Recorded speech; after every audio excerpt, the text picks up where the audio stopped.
आया एक पिंजरा है पंछी सैलानी का, जिंदगी और कुछ भी नहीं, बुलबुला है पानी का।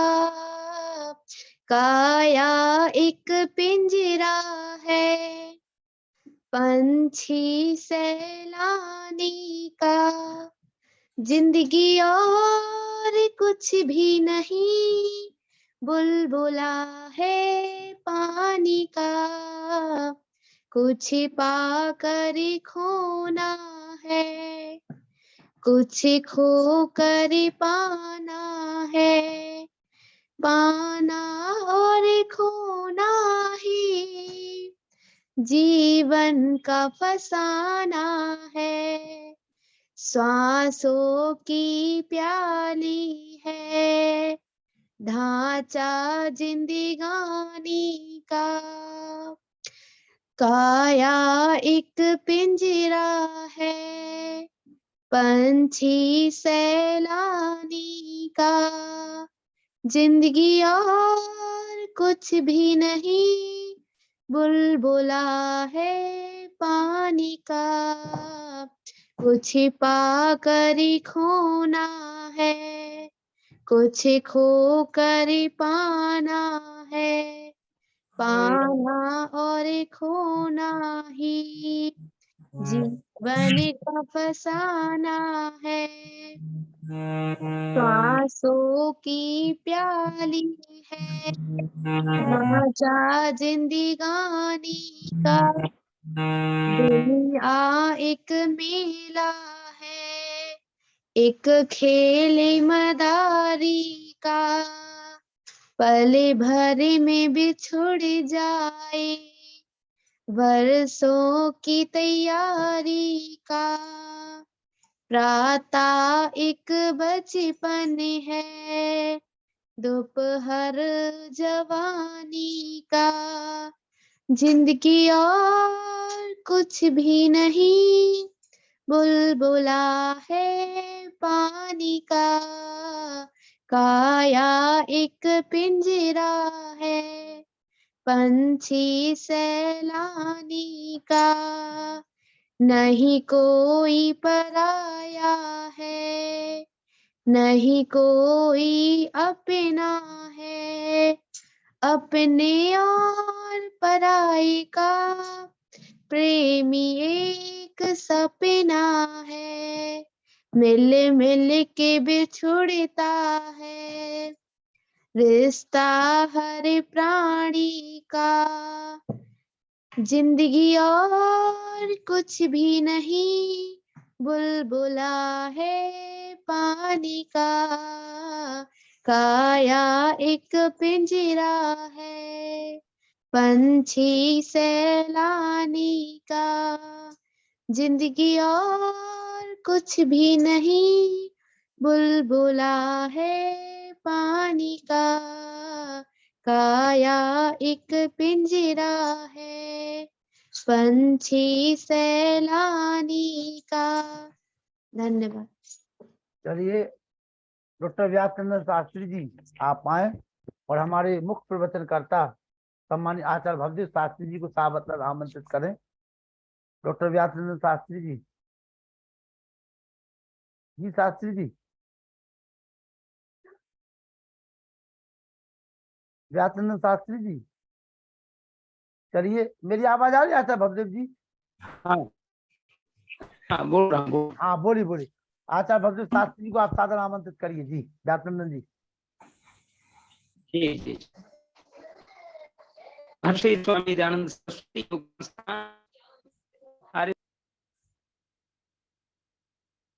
चलिए मैं निवेदन करने लगा हूँ आचार्य भवदेव शास्त्री जी से, जिन्होंने बड़ा ही पुरुषार्थ करके 2 वर्ष पूर्व इस कार्यक्रम की आधारशिला रखी और आज ये कार्यक्रम विश्व में अपना नाम किए हुए है और सभी लोगों का स्नेह प्रेम बराबर मिल रहा है। पुनः 5 दिन के लिए आपके बीच में आचार्य भवदेव शास्त्री जी अजमेर से, और संगीतमय वेद कथा आप सभी लोग सुन रहे हैं। आइए सादर आमंत्रित करते हैं आचार्य भवदेव जी। सभी को नमस्ते। नमस्ते जी, नमस्ते जी। विक्रमाल जी, हाँ आवाज आ रही है जी जी जी, चित्त भी आ रहा ठीक। था।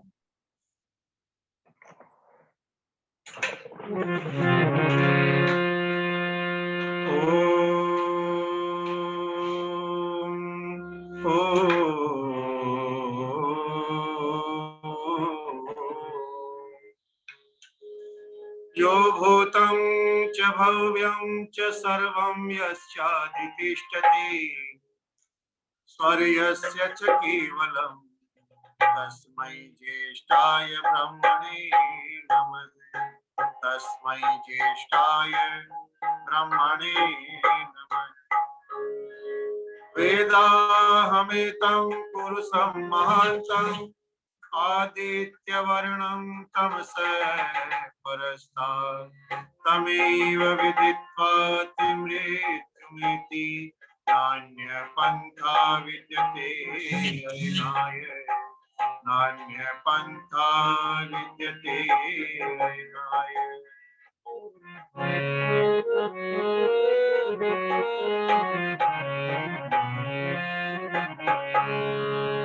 दूसरों की राह में बिछाता है सूल रे। दूसरों की राह में बिछाता है सूल रे। कैसे मिलेंगे तुझे खुशियों के फूल रे। दूसरों की राह में बिछाता है सूल रे। दूसरों की राह में बिछाता है सूल रे। कैसे मिलेंगे तुझे खुशियों के फूल रे। कैसे मिलेंगे तुझे खुशियों के फूल रे।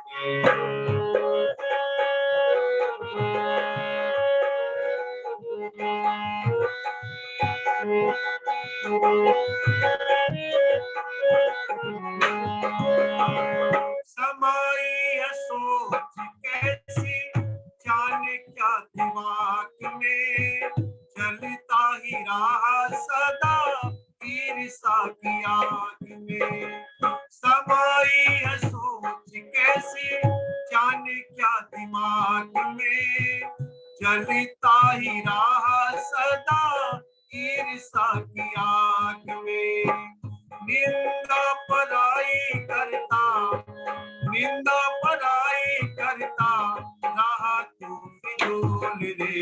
कैसे मिलेंगे तुझे खुशियों के फूल रे। कैसे मिलेंगे तुझे खुशियों के फूल रे। दूसरों की राह में बिछाता है सूल रे। दूसरों की राह में बिछाता है सूल रे। कैसे मिलेंगे तुझे खुशियों के फूल रे।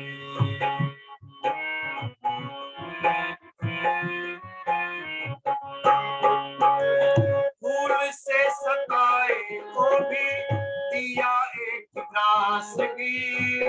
बुझाई न गई किसी प्यासे की प्यास भी।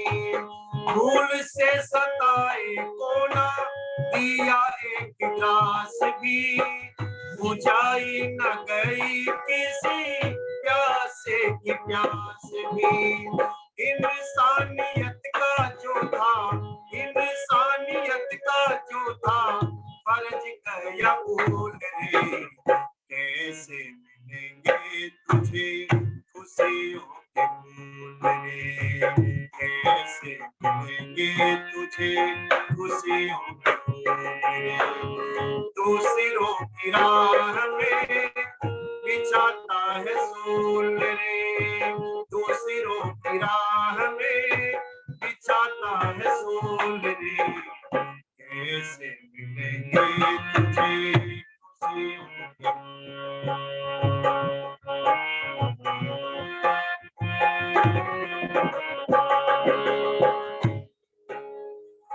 तेरे बल गरीब दीन दुखियों को निहार के कभी भी न बोले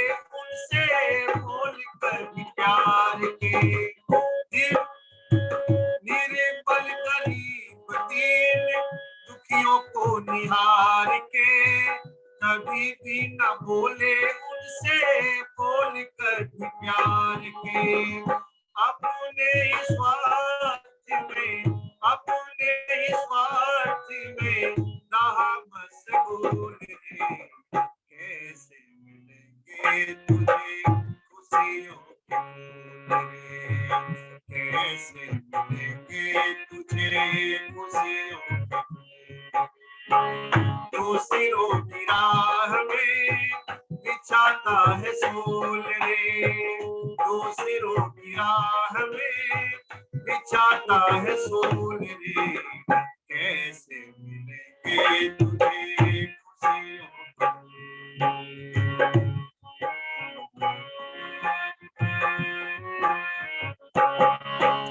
और एक अंतिम पंक्ति बहुत सुंदर, बहुत उद्देश्यप्रद बातें कवि ने लिखी है। फायदा हुआ क्या उम्र लंबी जो पा गया, अनमोल हीरा जन्म व्यर्थ ही गवा गया। फायदा हुआ क्या उम्र लंबी जो पा गया, अनमोल हीरा जन्म व्यर्थ ही गवा गया। मधुर जिंदगी में डाली, मधुर जिंदगी में डाली कुकर्मों की धूल रे। कैसे मिलेंगे तुझे खुशियों के फूल, कैसे मिलेंगे तुझे खुशियों के फूल। दूसरों की राह में बिछाता है सूल रे, दूसरों की राह में बिछाता है सूल रे। कैसे मिलेंगे तुझे खुशियों के फूल रे, कैसे मिलेंगे तुझे खुशियों के फूल।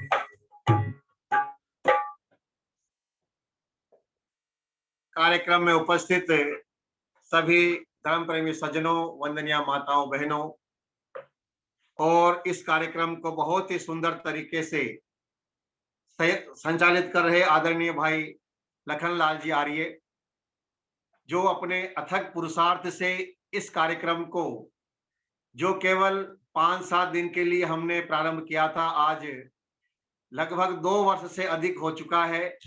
और आप सभी सुधी श्रोता बड़ी तन्मयता के साथ में इस कार्यक्रम का लाभ ले रहे हैं और लखनलाल जी का उत्साहवर्धन कर रहे हैं। मैं चाहूंगा एक बार आप जहां पर आप बैठे हुए हैं वहीं पर बैठे बैठे लखनलाल जी के लिए एक बार आप ताली बजा करके उनका अभिनंदन जरूर कीजिए कि जो देखिए नियमित रूप से 2 घंटा 1.5 घंटा इस कार्यक्रम के लिए समय निकालना और इस कार्यक्रम में लोगों को आमंत्रित करने के लिए फिर उनसे संपर्क करना, कार्यक्रम की रिकॉर्डिंग करके फिर उसको यूट्यूब पर और फेसबुक पर डालना, ये काम कम से कम भी प्रतिदिन इस काम में लखनलाल जी को मैं समझता हूं 2 से 3 घंटे का समय तो लगता ही होगा। तो उनके जीवन का इस 3 घंटे का समय सजनों ऋषि ऋण से उऋण होने के लिए लग रहा है। वो पुण्य कमा रहे हैं, पुण्य के भागी बन रहे हैं। मैं पुण्य लखनलाल जी आर्य को और उनके साथ में उनके परिवार को भी, उनकी धर्म पत्नी जी को भी, कि जो अपने पतिदेव के लिए सारी व्यवस्था कर देती है कि आपको कार्यक्रम में भाग लेना, आपको कार्यक्रम आयोजित करना है तो मैं आपके लिए व्यवस्था कर रही हूँ। पुरुष यदि कार्य करता है तो उस कार्य के पीछे उसकी पत्नी का, धर्म पत्नी का, अर्धांगिनी का बहुत बड़ा हाथ होता है, सहयोग होता है। बिना पत्नी के सहयोग के सज्जनों एक गृहस्थ व्यक्ति इतना समय समाज के लिए नहीं दे सकता। ये वो व्यक्ति अच्छी प्रकार से जानते हैं जो सामाजिक जीवन जीते हैं, आर्य समाज के प्रचार में कार्य करते हैं, आर्य समाज के प्रचार के लिए जगह जगह पर जाते हैं। उनको अच्छी तरह से पता है कि वो व्यक्ति जब अपना समय समाज के लिए निकालता है तो किस प्रकार से पीछे से उसके पूरे घर को बांध करके रखती है। तो मैं लखनलाल जी आर्य को और उनके पूरे परिवार को, उनकी धर्मपत्नी जी, बहन जी को भी बहुत बहुत मैं धन्यवाद देता हूं कि आप इतना पवित्र कार्य, पुण्य का कार्य कर रहे हैं। परमात्मा इसी प्रकार से आपके परिवार को जितनी भी उन्नति आपने अपने मन में विचार किया है, उन्नति आपकी खूब हो। ऐसे ही आप प्रगति करते रहें और ऐसे ही अपने जीवन से दूसरों का उपकार करते रहें। कवि ने सज्जनों बहुत सुंदर पंक्ति लिखी थी कि फायदा हुआ क्या उम्र लंबी जो पा गया, अनमोल हीरा जन्म व्यर्थ ही गवा गया। जब हम कैलकुलेशन करते हैं अपने जीवन का और जब हम अपने जीवन का हिसाब किताब करने बैठते हैं तो हमें लगता कि अरे जीवन तो बड़ा तेजी के साथ बीत गया। मैंने क्या किया इस जीवन में आकर के, मैंने क्या प्राप्त किया इस संसार में आकर के।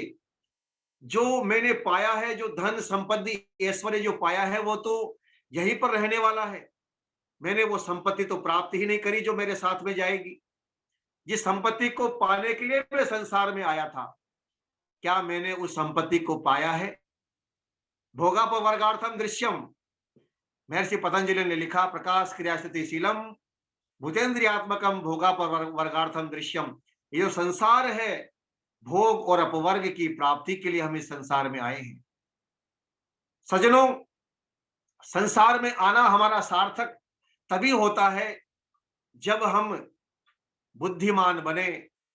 और बुद्धिमान की परिभाषा महर्षि दयानंद जी महाराज ने बड़ी सुंदर लिखी है। जरा समझिए इस बुद्धिमान की परिभाषा वो क्या करते हैं। वो कहते हैं बुद्धिमान व्यक्ति वो होता है जो इस भौतिक ऐश्वर्य को प्राप्त करके इस भौतिक ऐश्वर्य से मोक्ष की प्राप्ति के लिए पुरुषार्थ करता है।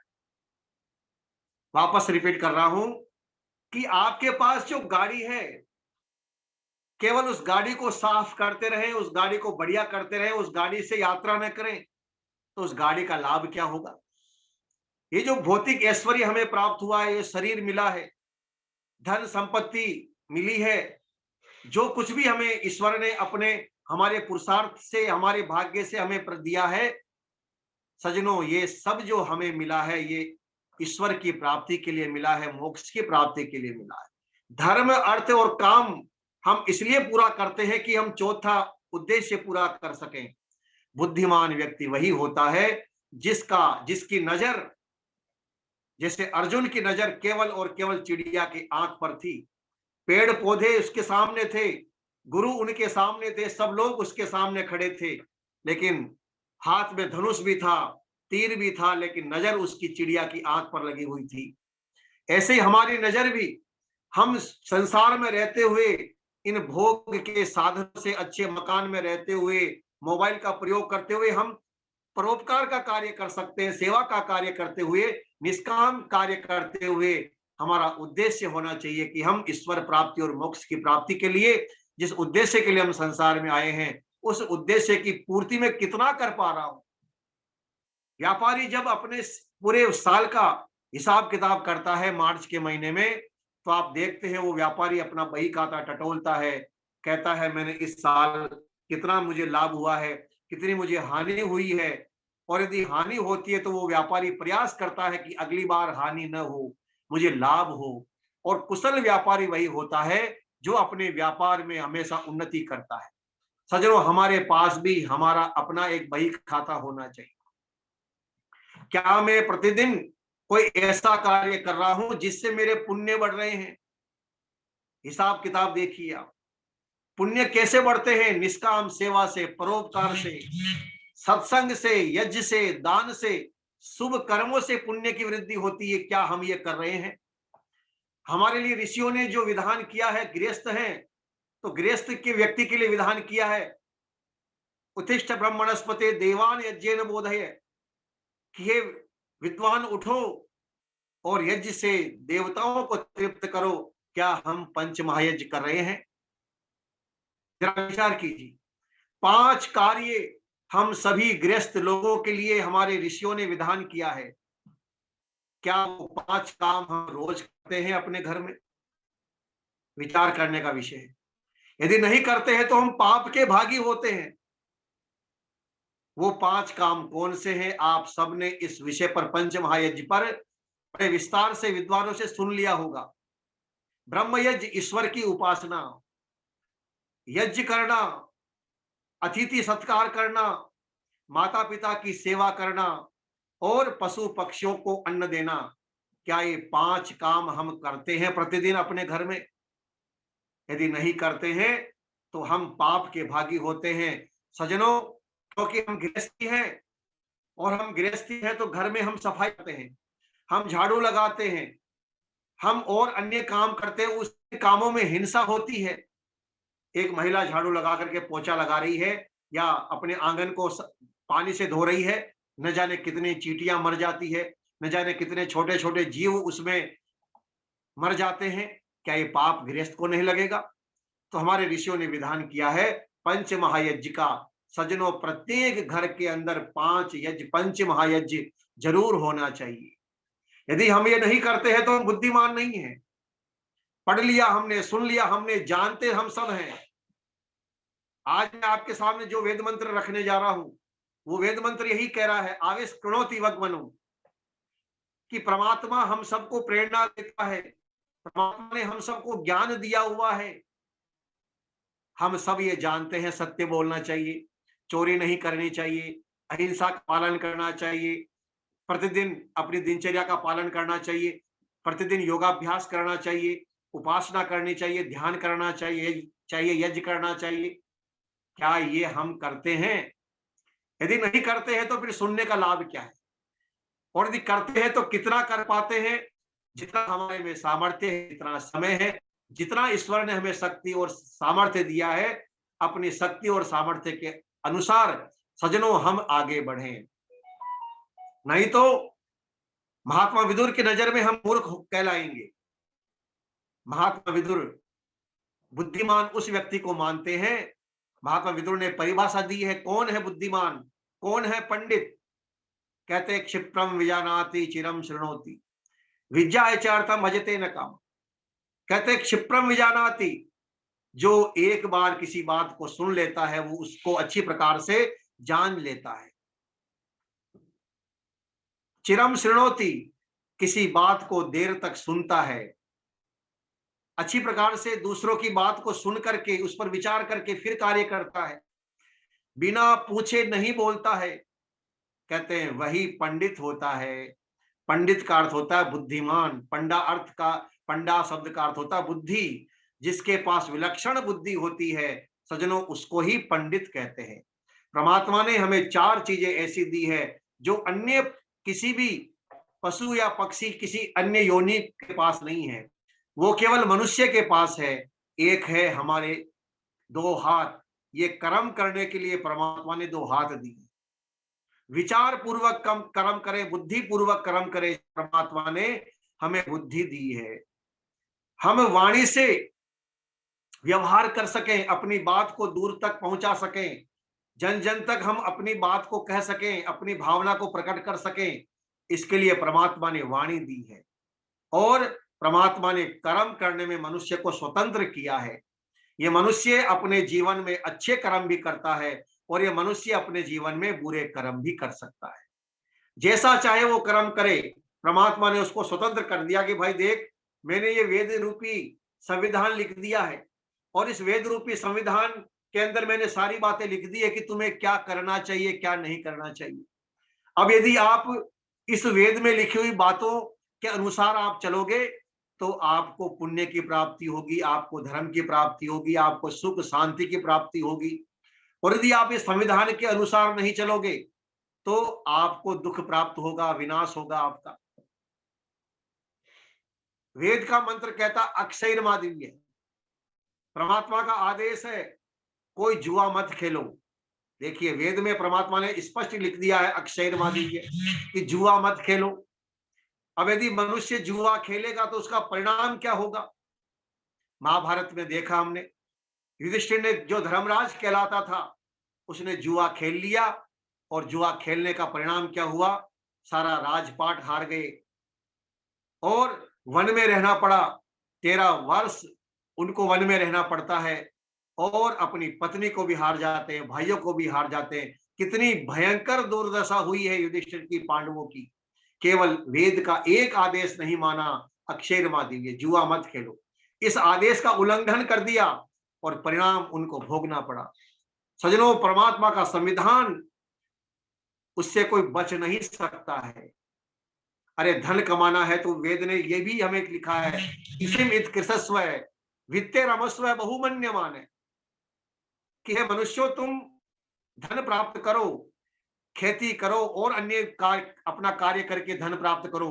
धन को कम मत समझो, धन जितना प्राप्त होता जाए अपने पुरुषार्थ से आप धन की प्राप्ति कीजिए, लेकिन कभी भी गलत कार्य करके धन की प्राप्ति करने का वेद ने स्पष्ट रूप से मना किया है। ईश्वर का संविधान है। कई लोग कहते हैं साहब हमने तो वेद को देखा नहीं, आप कह रहे हो कि परमात्मा का वेद संविधान है, हमने तो वेद को देखा नहीं, फिर हमसे यदि कोई पाप हो जाएगा तो उसकी सजा हमें क्यों मिलेगी? क्योंकि हमने तो वेद को पढ़ा नहीं, देखा नहीं, सुना नहीं, समझा नहीं। तो हम उनको कहते हैं कि भाई देखो, एक व्यक्ति ने किसी का मर्डर कर दिया, हत्या कर दी, पुलिस आई और उसको पुलिस ने पकड़ लिया। उसने कहा भाई साहब मुझे क्यों पकड़ रहे हो? बोले तुमने इस व्यक्ति की हत्या की है, धारा 302 के तहत तुम्हें गिरफ्तार किया जाता है और तुम्हें न्यायालय में पेश किया जाएगा और वहां तुम्हें निश्चित रूप से 10 साल 15 साल की सजा मिलेगी। अब वो व्यक्ति कहने लग जाए, तर्क देने लग जाए कि साहब पहले तो मुझे ये बताइए धारा क्या होती है, मैं तो धारा के बारे में नहीं जानता, मैं संविधान के बारे में नहीं जानता, मैंने कभी वकालत नहीं पढ़ी है, इसलिए मुझे ये पता नहीं था कि हत्या करने से धारा 302 लग जाती है और इसकी सजा भी होती है। इस बार तो छोड़ दीजिए, अगली बार नहीं करूंगा। तो क्या बताइए, पुलिस वाले छोड़ देंगे उसे? पुलिस वाले कहेंगे जी तुझे धारा 302 का पता नहीं है तो इसमें हमारी गलती नहीं है, गलती तुम्हारी है, तुमको पता लगाना चाहिए था। सज्जनों, यदि कोई व्यक्ति कहे साहब हमने तो वेद को देखा नहीं, पढ़ा नहीं, यदि हम वेद के अनुसार नहीं चलेंगे तो परिणाम हमें क्यों मिलेगा? परिणाम इसलिए मिलेगा क्योंकि परमात्मा ने वेद का रूपी संविधान बनाया है और उस संविधान की जो भी व्यक्ति अवहेलना करेगा उसको निश्चित रूप से सजा मिलेगी ही मिलेगी। तो आइए आज मैं आपके सामने ऋग्वेद का बहुत ही प्यारा सा मंत्र है, उस मंत्र पर मैं आपके सामने चर्चा करूंगा, लेकिन उससे पूर्व एक छोटा सा भजन, क्योंकि ये संगीतमय वेद कथा है तो बीच बीच में 1 घंटे का समय है, तो मेरा ये प्रयास रहेगा कि कम से कम 2-3 भजन आपको सुनाए जाए, जिससे कि जो हमारा संगीतमय वेद कथा का जो संगीतमय शब्द है वो सार्थक हो जाए। केवल वेद कथा होती तो मैं संगीत नहीं सुनाता, भजन के बिना ही केवल प्रवचन करता, लेकिन संगीत में लखनलाल जी ने कहा कि संगीत में ही करना है, तो हमने ढोलक वादक को भी कहा कि भाई आपको भी आना है, तो इन्होंने भी अपना समय दिया है। तो आइए एक छोटा सा भजन प्रस्तुत करता हुआ फिर मैं एक छोटे से ऋग्वेद के एक बहुत ही प्यारा सा मंत्र है उस पर चर्चा करूंगा।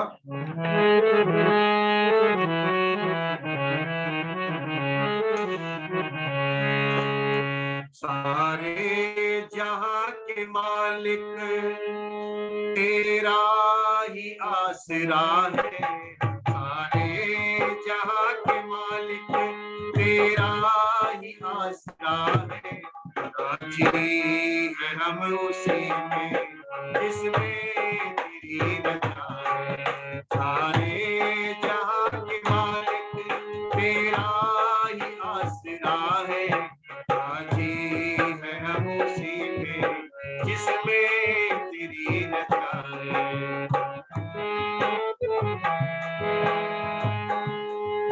हम क्या बताएं तुझको, सब कुछ तुझे खबर है, हर हाल में हमारी तेरी तरफ नजर है। हम क्या बताएं तुझको, सब कुछ तुझे खबर है, हर हाल में हमारी तेरी तरफ नजर है। किस्मत है हमारी जो, किस्मत है हमारी जो तेरा ही फैसला है, राजी है हम उसी में जिसमें तेरी रजा है, सारे जहां के मालिक तेरा ही आसरा है, राजी है हम उसी में।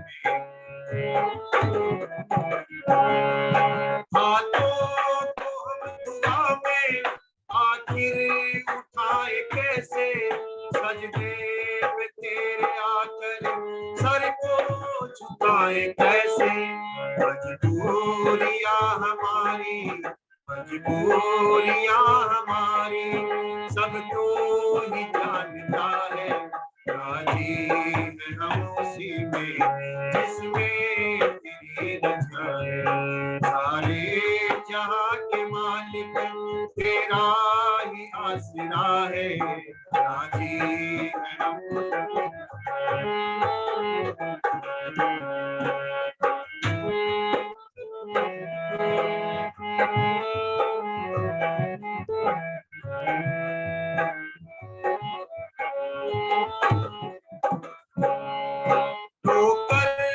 कटे या हंस कर कटती है जिंदगानी, तू गम दे या खुशी दे सब तेरी मेहरबानी।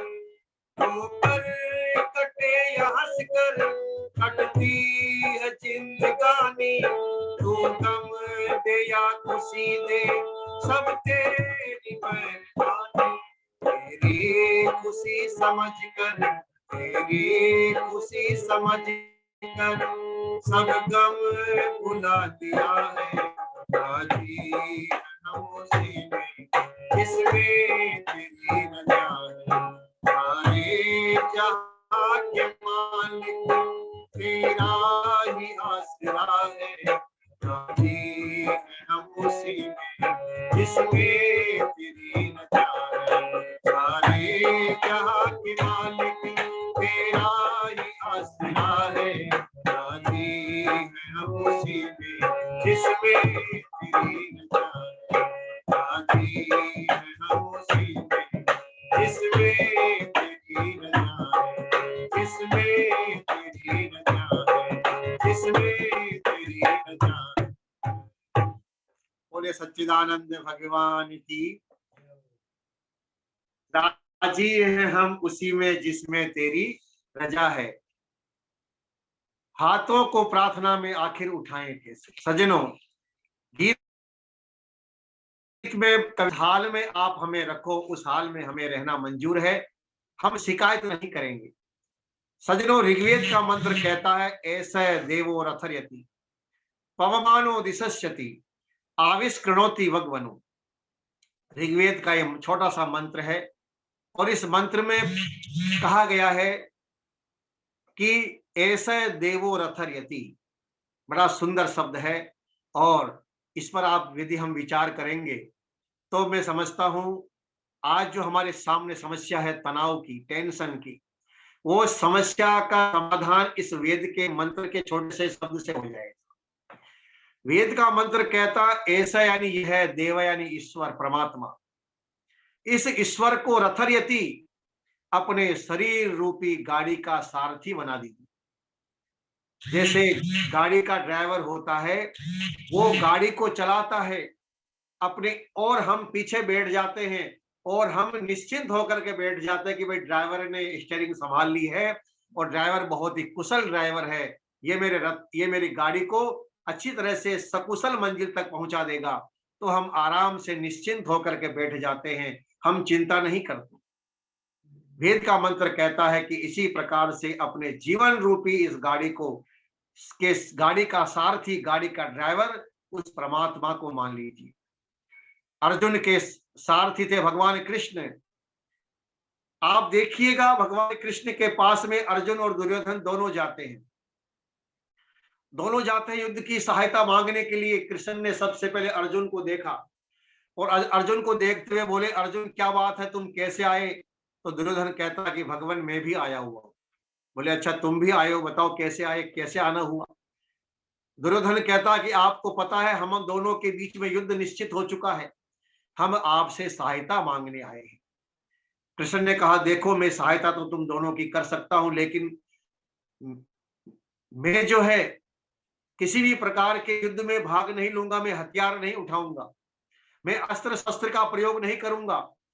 एक तरफ मैं स्वयं रहूंगा और दूसरी तरफ मेरी नारायणी सेना रहेगी। मेरी नारायणी सेना जो विशाल सेना है, बड़े प्रशिक्षित योद्धा हैं, वो एक तरफ होंगे और दूसरी तरफ में बिल्कुल निहत्था रहूंगा, युद्ध नहीं करूंगा, मतलब युद्ध में हथियार का प्रयोग नहीं करूंगा। सज्जनों, आपको पता है अर्जुन ने क्या मांगा? अर्जुन ने कहा हे कृष्ण, मुझे आपकी नारायणी सेना नहीं चाहिए, मेरे को तो निहत्था कृष्ण चाहिए। दुर्योधन बड़ा प्रसन्न हुआ, बड़ा खुश हुआ कि अरे मूर्ख है अर्जुन, ये चाहता तो नारायणी सेना को ले सकता था, निहत्थे कृष्ण को लेकर क्या करेंगे। दुर्योधन बड़ा प्रसन्न हुआ, नारायणी सेना को लेकर के खुशी से उछलता हुआ हस्तिनापुर गया। जब शकुनी ने देखा कि दुर्योधन बड़ा प्रसन्न है, द्वारिका से लौटता हुआ आ रहा है, शकुनी ने पूछा, दुर्योधन आ गए हो द्वारिका से? बोले, मामा जी क्या कहे, बड़ा आनंद आ गया, अरे पूरी नारायणी सेना लेकर के आया हूं। शकुनी ने कहा, नारायणी सेना तो ठीक है, लेकिन कृष्ण कहाँ है, उनको कहाँ क्यों नहीं लेकर के आए? दुर्योधन ने कहा, उस निहत्थे कृष्ण का क्या करता, उसको तो अर्जुन लेकर के चला गया, हम क्या करते कि उस कृष्ण का? अरे नारायणी सेना की आवश्यकता है, मैं सेना लेकर के आया हूं। शकुनी समझ गया ये युद्ध हम नहीं जीत पाएंगे। यत्र योगेश्वर कृष्ण यत्र पार्थ धनुर्धर। अरे जहां कृष्ण जैसा सारथी होगा, अर्जुन जैसा महारथी होगा, वह उसी युद्ध की तो विजय होती है। सजनों, जिस रथ का सारथी कुशल होता है, वो रथ हमेशा अच्छी प्रकार से युद्ध में गति करता है। हमारे जीवन रूपी इस भव संसार रूपी इस युद्ध क्षेत्र के अंदर इस शरीर रूपी जो रथ परमात्मा ने हमें दिया है, इस रथ का सारथी हम परमात्मा को मान ले कि ईश्वर जिस हाल में तू रखे उस हाल में हमें रहना स्वीकार है। जिस जैसे भी तू रखे ईश्वर, उस वैसा ही मैं रहने को, हमें परमात्मा को समर्पित, इसी को कहते हैं ईश्वर प्रणिधान। हम अपने कर्मों को ईश्वर के समर्पित कर दें कि ईश्वर में जो कुछ भी कर रहा हूं ये सब आपको समर्पित है, और निष्काम भाव से हम सेवा कार्य करें। और जीवन में देखिए सुख दुख आते हैं, एक बात याद रख करें आप, संसार में कोई भी मनुष्य ऐसा नहीं है जिसके जीवन में कभी सुख न आया हो, और ऐसा मनुष्य भी आपको नहीं मिलेगा जिसके जीवन में कभी दुख न आया हो। हमारे उपनिषद कहते हैं, नवै शरीरस्य सतः प्रिया प्रियो अपहति रस, कि जिसको परमात्मा ने शरीर दिया है, संसार में हम आए हैं, हमें शरीर मिला है, तो शरीर के साथ में सुख है, दुख है, मान है, अपमान है, हानि लाभ, भूख प्यास, रात दिन, अंधकार प्रकाश, ये सब हमारे जीवन का हिस्सा है। इससे हम बच नहीं सकते।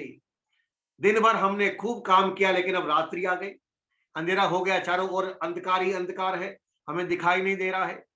लेकिन अंधकार हमेशा नहीं रहेगा, एक समय आएगा, निश्चित समय, जब ये अंधकार भी प्रकाश में बदल जाएगा, प्रकाश ही प्रकाश हो जाएगा। सज्जनों, ये जीवन चक्र के समान चलता रहता है, सुख दुख, हानि लाभ, मान अपमान, अंधकार प्रकाश, ये हमारे जीवन के हिस्से हैं।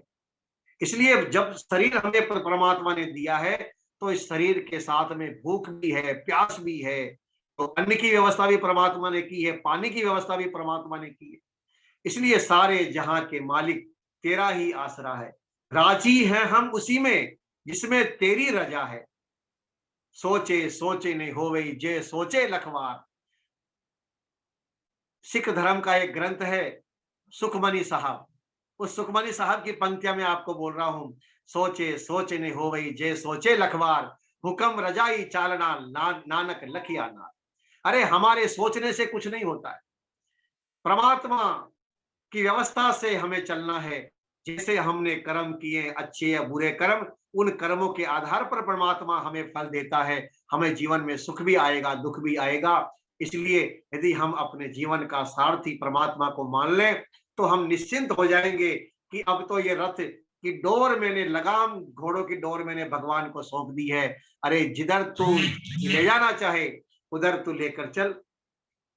जिंदगी की डोर मैंने सौंप दी प्रभु आपको, या बचाओ या डुबाओ मेरे खेवनहार हो, तुम मेरे जीवन के धन हो, तुम ही प्राणाधार हो। इस प्रकार की भावना हमारी हो तो वेद का ये मंत्र कहता है, रथर यति, परमात्मा इस रथ का स्वामी है, इस जीवन रूपी रथ का स्वामी परमात्मा है। दूसरा कहा, ईश्वर को जब हम समर्पित हो जाते हैं तो परमात्मा क्या करता है, कहा पावमानी। पावमान है वो परमात्मा, हमें पवित्र करता है। जीवन परमात्मा की भक्ति करने का सज्जनों यही लाभ है कि हमारे अंदर पवित्रता आती है। जैसे अग्नि के पास बैठने से गर्मी आती है, ऐसे ही ईश्वर के पास बैठने से, उपासना का अर्थ है उप आसन, समीप बैठना, ईश्वर के समीप जाना, ईश्वर के पास बैठना।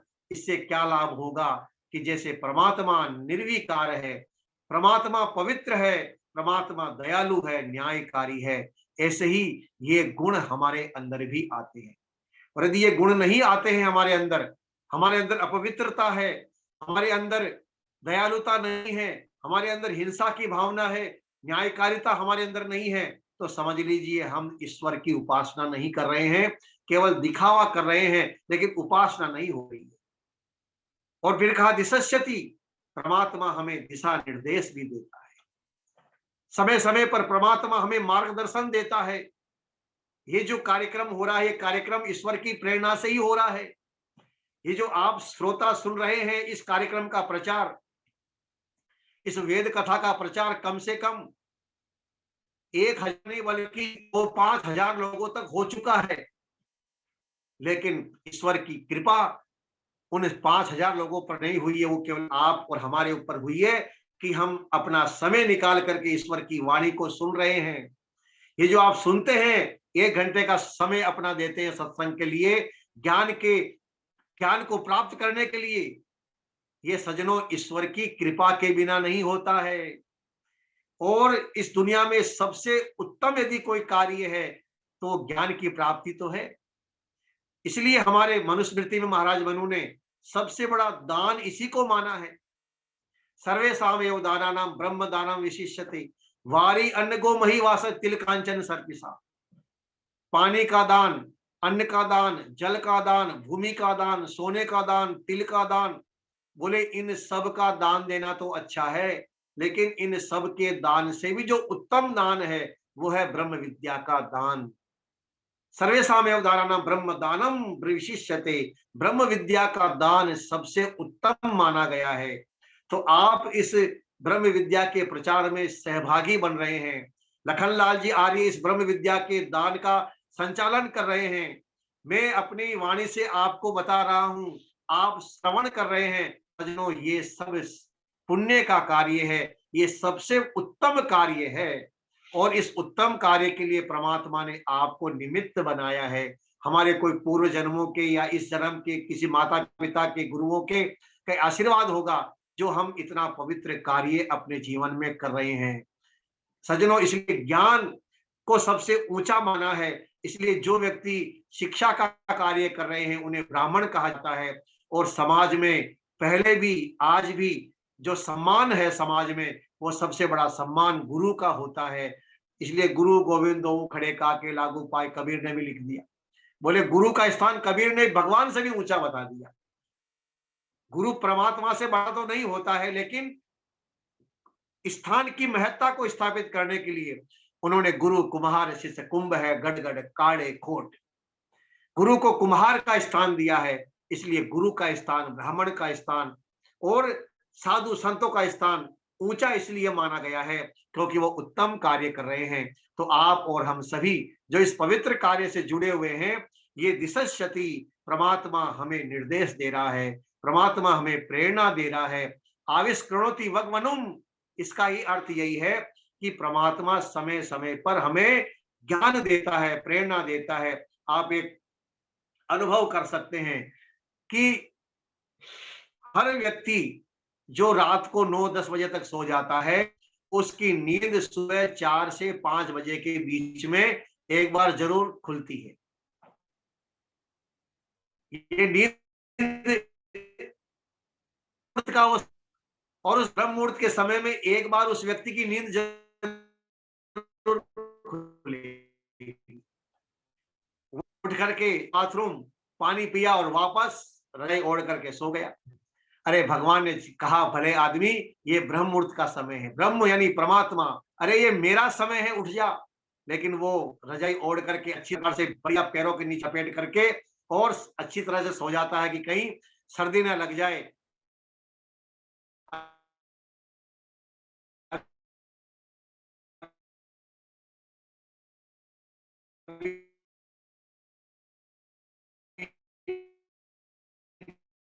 रात 8 बजे तक सोता ही रहता है। यो जागा रहतम ऋचय कामयन्ते, वेद कहता है जो जागरूक होता है वेद का ज्ञान उसको ही तो मिलता है। ब्रह्म उसी को तो मिलेगा जब जो व्यक्ति ब्रह्म मुहूर्त में उठेगा। जब ब्रह्म मुहूर्त में ही नहीं उठेंगे तो ब्रह्म मिलेगा कैसे, ब्रह्म का अनुभव कैसे होगा, ईश्वर का सानिध्य हमें कैसे मिलेगा जब हम ब्रह्म मुहूर्त को निकाल देंगे। इसलिए जीवन का सबसे अच्छा मुहूर्त यदि कोई है तो वह है ब्रह्म मुहूर्त का समय, और उस समय परमात्मा हम सबको जगाता है। और आप देखिए जितने भी पशु पक्षी हैं वो भी ब्रह्म मुहूर्त के समय में आपको जगे हुए मिलेंगे, लेकिन ये दो पैरों वाला पशु समझता ही नहीं है, सोता रहता है, सोता रहता है। बोले साहब सोने दो हमको, लेकिन हमारे शास्त्र क्या कहते हैं, जो सोवत है सो खोवत है, जो जागत है सो पावत है। सुबह का समय सजनों ब्रह्म मुहूर्त का समय जागने का समय होता है, सोने का समय नहीं होता। एक नियम बना लीजिए, 4 बजे के बाद में नहीं सो, 4 बजे से पहले आप उठ जाएंगे, 4 बजे के बाद में नहीं सोएंगे। जो लोग कहते हैं साहब हमको योग करने का समय नहीं मिलता, हमें व्यायाम करने का समय नहीं मिलता, हमें स्वाध्याय करने का समय नहीं मिलता, ये वो लोग होते जो आलसी होते, जिनका मैनेजमेंट गड़बड़ होता है। टाइम मैनेजमेंट हमारा अच्छा होना चाहिए। आप कोई भी आप सरकारी सर्विस करते हैं तो आप अपनी ड्यूटी पर 9 बजे 10 बजे घर से निकलते हैं। आप यदि व्यापारी हैं तो कम से कम 8 बजे बाद ही दुकान खोलेंगे। अब 8 बजे आपको दुकान खोलनी है, 8 बजे बाद ही आपको अपनी सरकारी ड्यूटी पर आपको जाना है। अब उससे पहले कितना समय आपको मिल गया? यदि आप 4 बजे उठ गए तो 4 घंटे आपको मिलते हैं, 4 घंटे। 4 बजे आप उठते हैं निवृत्त होकर के, आराम से आप 1 घंटा प्राणायाम व्यायाम जरूर करें, 1 घंटे का समय, और बाकी का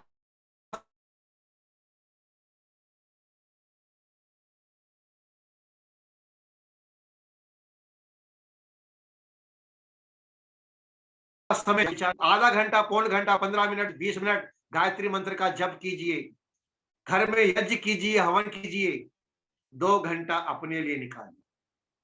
ये जो 2 घंटे का समय आपने दिया है सज्जनों, यही आपका असली धन है, यही आपकी असली धरोहर है, आपका असली खजाना है जो आपको मालामाल कर देगा।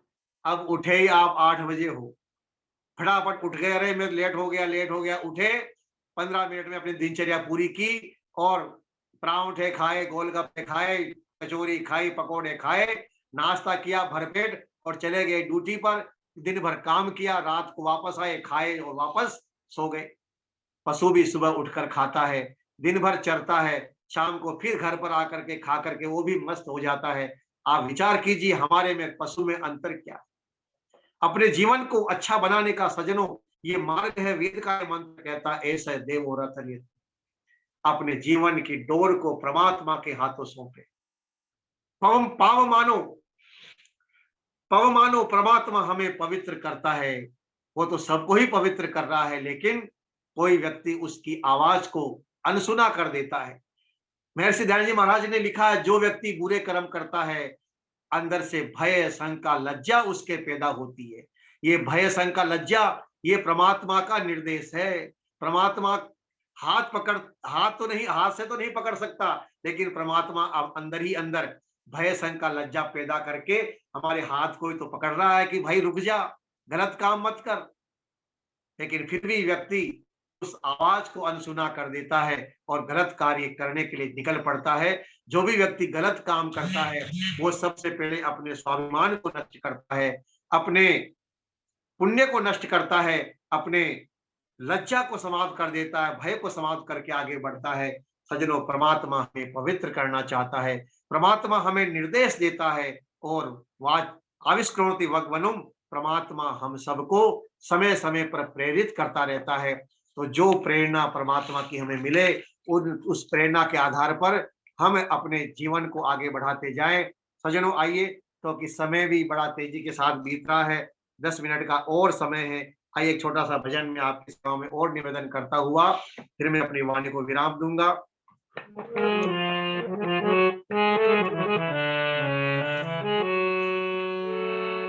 परमात्मा का सुमरन करें। बिना ईश्वर की भक्ति के जीवन किस प्रकार से हमारा अधूरा है।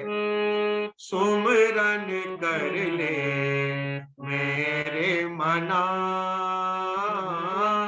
सुमरन कर ले मेरे मना, सुमरन कर ले मेरे मना। तेरी बीती उम्र प्रभु नाम बिना, सुमरन कर ले मेरे मना, सुमरन कर ले मेरे मना।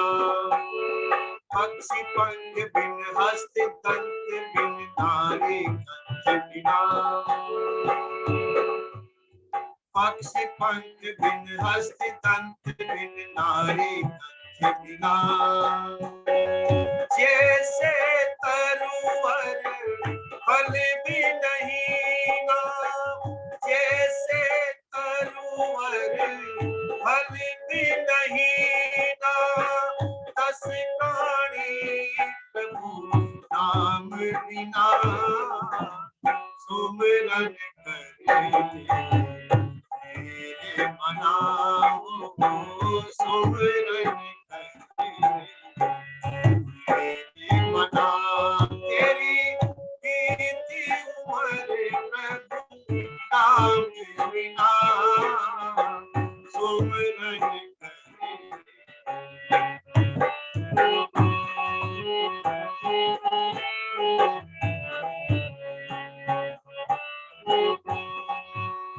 देह नयन बिन नैन, देह नयन बिन नैन चंद्र बिन मंदिर दीप बिना, देह नयन बिन नैन चंद्र बिन मंदिर दीप बिना।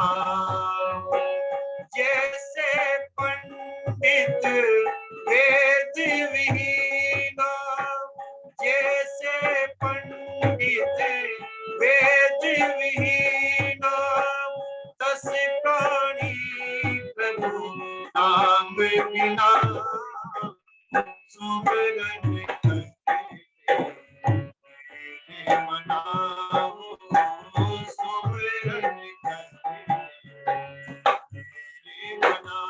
तेरी बीती उम्र प्रभु नाम बिना, सुमरन कर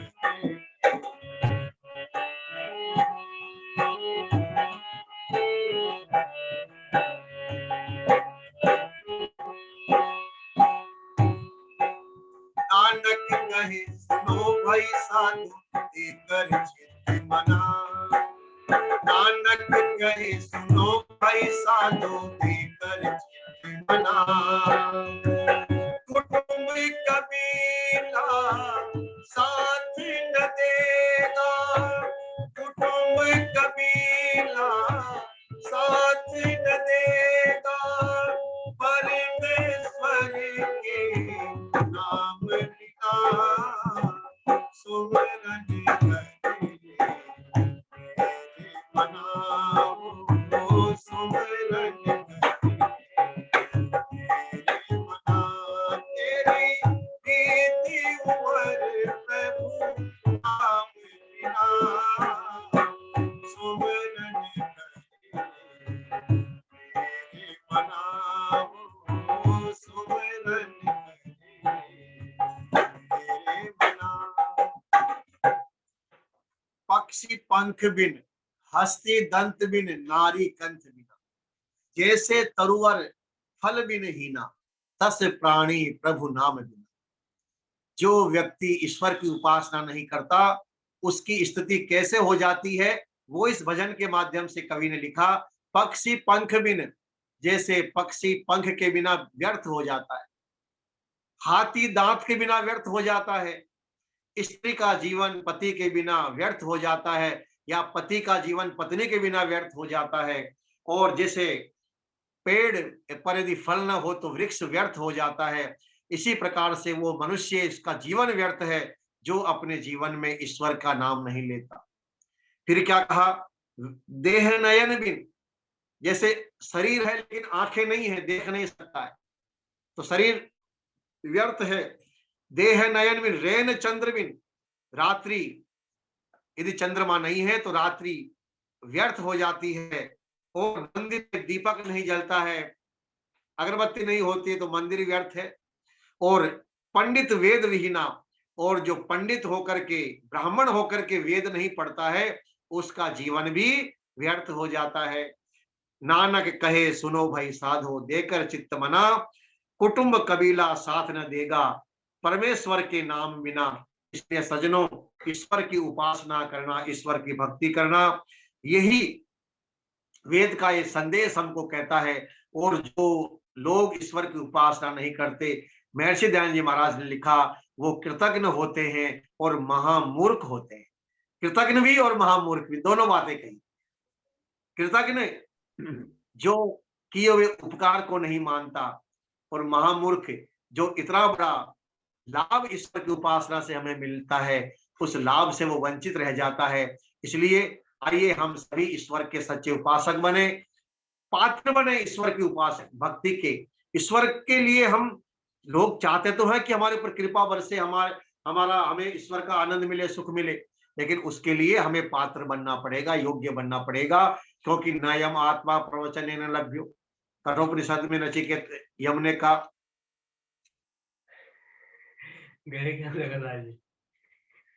ठीक हुआ।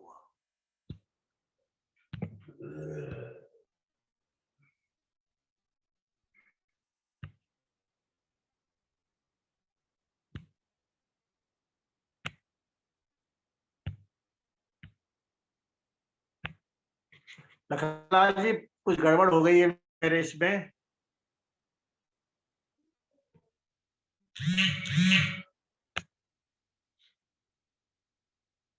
क्या